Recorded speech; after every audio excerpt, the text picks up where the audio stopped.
देखो, एसएमसी सीखने वाले ज्यादातर ट्रेडर्स एक ही गलती करते हैं। वो लिक्विडिटी समझते हैं, ऑर्डर ब्लॉक समझते हैं, फेयर वैल्यू गैप समझते हैं, लेकिन फिर भी ट्रेड्स काम नहीं करती। क्यों? क्योंकि वो इन कॉन्सेप्ट्स को अलग अलग यूज करते हैं। जब मन किया ऑर्डर ब्लॉक पर एंट्री ले ली, जब मन किया एफवीजी पर एंट्री ले ली। कोई सीक्वेंस नहीं, कोई रूल नहीं, बस फील पर ट्रेडिंग। और फील पर ट्रेडिंग का रिजल्ट होता है इनकंसिस्टेंसी। आज जो मैं तुम्हें दिखाने वाला हूं वो एक कंप्लीट मैकेनिकल फ्रेमवर्क है। मैकेनिकल मतलब इसमें गेस करने की कोई जगह नहीं है। हर स्टेप का एक स्पेसिफिक रूल है। जब रूल पूरा हो ट्रेड लो, जब रूल पूरा ना हो चार्ट बंद करो और वेट करो। इतना सिंपल। यह फ्रेमवर्क 3 कॉन्सेप्ट्स पर बना है: liquidity SVEEP, on order block और फेयर वैल्यू गैप। और इन तीनों को एक स्पेसिफिक सीक्वेंस में यूज किया जाता है। इस सीक्वेंस को समझ लिया तो ट्रेडिंग की सबसे बड़ी प्रॉब्लम इनकंसिस्टेंसी हमेशा के लिए सॉल्व हो जाती है। फ्रेमवर्क में जाने से पहले इन 3 बिल्डिंग ब्लॉक्स को क्लियरली समझना जरूरी है, क्योंकि अगर बेस स्ट्रांग नहीं है तो फ्रेमवर्क काम नहीं करेगा। Concept 1, liquidity SVEEP, the trap. Chart पर देखो, यहां एक क्लियर हाई बना हुआ है। यह हाई विजिबल है, मतलब हर रिटेल ट्रेडर इसे देख सकता है। और जब हर रिटेल ट्रेडर एक लेवल देख सकता है तो वो क्या करता है? कोई वहां ब्रेकआउट ट्रेड लेने के लिए बाय ऑन ऑर्डर तैयार रखता है, और जो यहां से सेल होल्ड किए बैठा है वो स्टॉप लॉस यहां रखता है।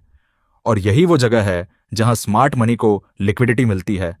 देखो, प्राइस यहां ऊपर गई, उस हाई को ब्रीफली ब्रेक किया, सारे बाय ऑर्डर्स और सेल स्टॉप लॉस ट्रिगर्स को फिल किया, और फिर शार्प रिवर्सल हो गई। यही है लिक्विडिटी स्वीप। ये रैंडम नहीं होता, ये प्लान्ड होता है। और जब ये होता है तो ये सिग्नल है कि मार्केट कुछ बड़ा करने वाली है। एक इंपॉर्टेंट बात, लिक्विडिटी स्वीप के बाद की जो मूव होती है वो अक्सर स्ट्रांग और फास्ट होती है, क्योंकि जिन्होंने ट्रैप में फंसकर रॉन्ग साइड पर ट्रेड ली थी वो अब एग्जिट कर रहे हैं, और वो एग्जिट और ज्यादा तेज मोमेंटम बनाती है। Concept 2, order block, the zone. अब देखो, जब लिक्विडिटी स्वीप हुआ और प्राइस रिवर्स हुई तो यह रिवर्सल कहीं ना कहीं से शुरू हुई। वो एरिया कोई रैंडम एरिया नहीं था, वो एरिया था जहां से स्मार्ट मनी ने अपनी पोजीशन एग्जीक्यूट की। इस एरिया को ऑर्डर ब्लॉक कहते हैं। चार्ट पर देखो, ये जो लास्ट बुलिश कैंडल है जिसके बाद स्ट्रॉन्ग बेरिश डिस्प्लेसमेंट आई, यही है बेरिश ऑर्डर ब्लॉक। इंस्टीट्यूशंस ने यहां अपने सेल ऑर्डर्स प्लेस किए थे, और जब प्राइस दोबारा इस जोन पर वापस आएगी इंस्टीट्यूशंस फिर से यहां सेल करेंगे, क्योंकि उन्हें अपनी पोजीशन प्रोटेक्ट और बिल्ड करनी है। यही रीजन है कि ऑर्डर ब्लॉक्स काम करते हैं। यह सिर्फ एक जोन नहीं है, यह इंस्टीट्यूशनल इंटरेस्ट का एरिया है। Concept 3, fair value gap, the entry. Order block मिल गया, लेकिन ऑर्डर ब्लॉक अक्सर बड़ा होता है, तो एग्जैक्ट एंट्री कहां लें? यहां आता है फेयर वैल्यू गैप। चार्ट पर देखो, जब स्ट्रांग मूव हुई 3 कैंडल्स थीं। पहली कैंडल की लो और तीसरी कैंडल की हाई के बीच का एरिया जो दूसरी कैंडल ने कवर नहीं किया, यही है फेयर वैल्यू गैप। मार्केट इतनी तेज मूव हुई कि इस एरिया को प्रॉपरली फिल नहीं किया गया, और मार्केट में एक नेचुरल टेंडेंसी होती है इम्बैलेंसेस को फिल करने की। तो प्राइस इस गैप को रिविजिट करेगी, और यह रिविजिट पॉइंट हमारा प्रिसाइज एंट्री एरिया बन जाता है। तो तीनों कंसेप्ट्स क्लियर हैं। लिक्विडिटी स्वीप ट्रैप सेट करता है, ऑर्डर ब्लॉक जोन देता है, एफवीजी एग्जैक्ट एंट्री देता है। अब इन्हें सीक्वेंस में कैसे यूज करना है वो देखते हैं। अब सबसे जरूरी पार्ट 2 शुरू होता है। 5 स्टेप एंट्री मॉडल या 5 स्टेप मॉडल वो एग्जैक्ट सीक्वेंस है जिसे फॉलो करने पर ट्रेडिंग मैकेनिकल बन जाती है। एक स्टेप मिस हुई, ट्रेड नहीं लेनी। सभी स्टेप्स कंप्लीट, ट्रेड लो। स्टेप 1, स्ट्रक्चर की पहचान करो। सबसे पहले हम हायर टाइम फ्रेम पर 15 मिनट पर मार्केट स्ट्रक्चर देखते हैं। चार्ट पर देखो, यहां प्राइस एक सीरीज ऑफ हायर हाइज और हायर लोज बना रही थी, यानी बुलिश स्ट्रक्चर था। अब यहां देखो, प्राइस ने एक सिग्निफिकेंट हाई को ब्रेक किया। यह है ब्रेक ऑफ स्ट्रक्चर। बीओएस के बाद हमें नया स्विंग हाई और स्विंग लो मिलता है। इन्हें मार्क करो, क्योंकि यही हमारे रेफरेंस पॉइंट्स बनेंगे। यहां एक बात क्लियर कर दूं, बीओएस के बाद हम इमीडिएटली ट्रेड नहीं लेते। बीओएस सिर्फ यह बताता है कि स्ट्रक्चर शिफ्ट हुई है। अब हम अलर्ट हो जाते हैं अगले स्टेप्स के लिए। स्टेप 2, लिक्विडिटी स्वीप का इंतजार करो। यहां देखो, बीओएस के पहले एक स्विंग लो बना था। यह लेवल सबको विजिबल है, और इसके आसपास रिटेल ट्रेडर्स के ऑर्डर्स हैं। वे जिसने यहां बाय कर रखा था, और ब्रेकडाउन सेलर्स जिसने ब्रेक पर सेल किया होगा। ये देखो, ये रहा वो स्विंग लो जो बीओएस के पहले बना। प्राइस अब इस लो को टारगेट करती है क्योंकि वहां लिक्विडिटी है। और देखो, प्राइस यहां इस लो के नीचे गई ब्रीफली और फिर वापस आई। ये है लिक्विडिटी स्वीप, और ये हमारे फ्रेमवर्क का सबसे इंपॉर्टेंट ट्रिगर है।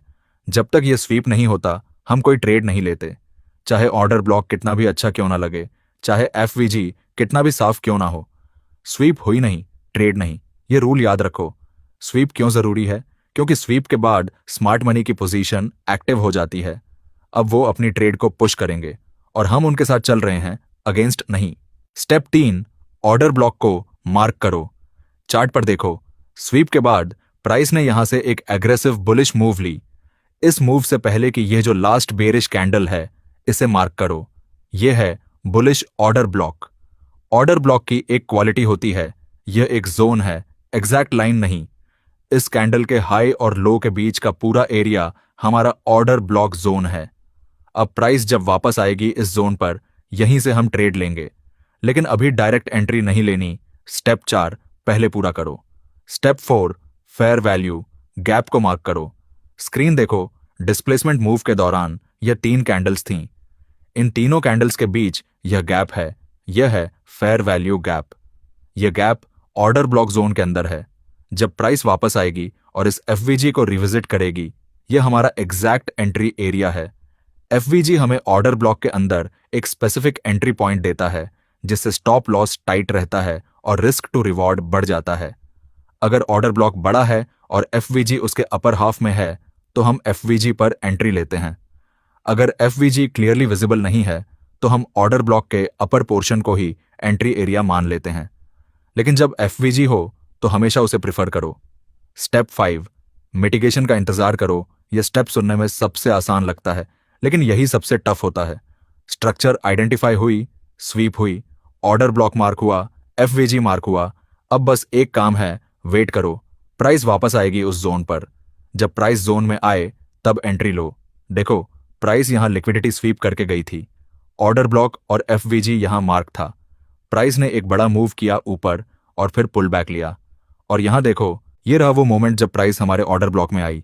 यहां entry, stop loss order block के ठीक नीचे।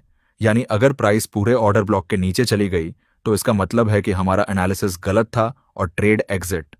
टारगेट वह रीसेंट हाई जहां लिक्विडिटी है, क्योंकि प्राइस लिक्विडिटी की तरफ मूव करती है। और यही है complete 5 step model. Part 3, stop loss management. कभी कभी ऑर्डर ब्लॉक बहुत बड़ा होता है। मान लो ऑर्डर ब्लॉक 50 पॉइंट्स का है। अगर हम स्टॉप लॉस पूरे ऑर्डर ब्लॉक के नीचे रखें तो स्टॉप लॉस 50+ पॉइंट्स का हो जाता है। और इतना बड़ा स्टॉप लॉस रखने पर risk to reward ratio spoil हो जाता है, क्योंकि टारगेट तक की डिस्टेंस उतनी नहीं होती। तो इस सिचुएशन में क्या करें? चार्ट देखो, ये बड़ा ऑर्डर ब्लॉक है, लेकिन इस ऑर्डर ब्लॉक के अंदर एंट्री पॉइंट के ऊपर या नीचे एक स्पेसिफिक कैंडल है जो प्रोटेक्टेड हाई या प्रोटेक्टेड लो फॉर्म करती है। प्रोटेक्टेड हाई मतलब वो कैंडल जिसके हाई को अभी तक प्राइस ने ब्रेक नहीं किया है। अगर एंट्री कैंडल एक प्रोटेक्टेड हाई या प्रोटेक्टेड लो का हिस्सा है, तो स्टॉप लॉस को उसी कैंडल के ऊपर या नीचे टाइट रख सकते हो, पूरे ऑर्डर ब्लॉक के बाहर रखने की जरूरत नहीं। तो यह रहा पूरा mechanical edge AMC framework. Structure identify करो, बीओएस के बाद स्विंग हाई और लो मार्क करो। लिक्विडिटी स्वीप का इंतजार करो, जब तक स्वीप नहीं ट्रेड नहीं। स्वीप के बाद ऑर्डर ब्लॉक आइडेंटिफाई करो जहां से डिस्प्लेसमेंट हुई। उस ऑर्डर ब्लॉक के अंदर फेयर वैल्यू गैप ढूंढो और फिर बस प्राइस के वापस आने का वेट करो।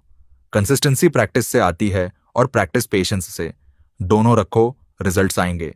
अगर ये वीडियो हेल्पफुल लगी तो लाइक जरूर करो